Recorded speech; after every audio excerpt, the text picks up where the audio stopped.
This video features an application for a trolley car control. Refer to your application guide and follow along and read the trolley car control story.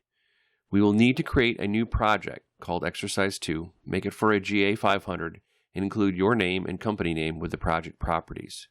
Change the name of the page to Overtravel Control by double-clicking on the text Page 1.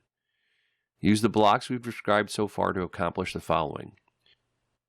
One analog input, we'll use terminal AI1, will become the speed reference. Two digital inputs, terminals DI1 and DI2, will become the forward and reverse run, respectively.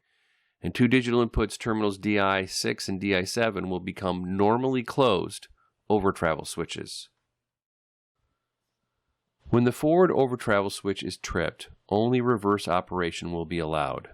Alternatively, when the reverse overtravel switch is tripped, only forward operation will be allowed. Additionally, one digital output, MAMC, will close whenever either overtravel switch is tripped. Now, successfully compile and download the project to the demo unit. Run the demo unit from the virtual I/O while monitoring the status of the MAMC output with the DriveWorksEZ PC tool. Verify proper program operation before proceeding.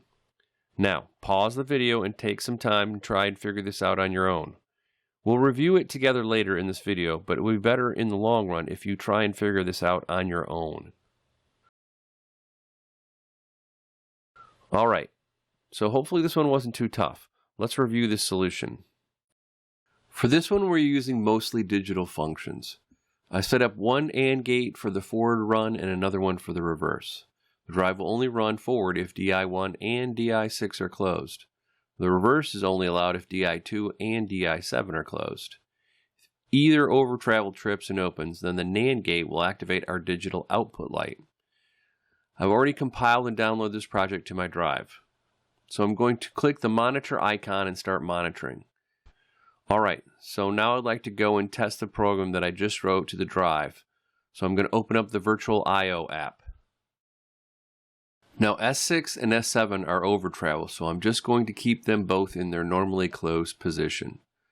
So if I close S1, it'll run forward. I have it set to 100% speed. And we can see that this is true, it's an AND gate, so when both those are true, it runs forward. We'll test out reverse by closing S2. Now we can see DI2 is true, DI7 is true, that's an AND gate, so it's going to go in reverse.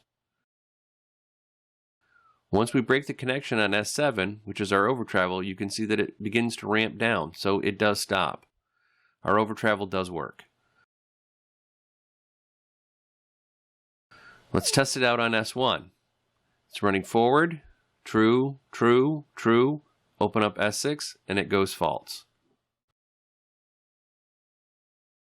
The NAND gate is true now because we tripped our overtravel. So if I close my overtravel now, it goes to false. So this will be a digital output opening and closing. And we can see MAMC is opening and closing. The indicator light is going on and off as our overtravel is tripped and reset. So if you have any questions about DriveWorksEZ or how we accomplish this, feel free to shoot us an email at training@yaskawa.com. In the next video, we will discuss some more DriveWorksEZ functions and look at another application story.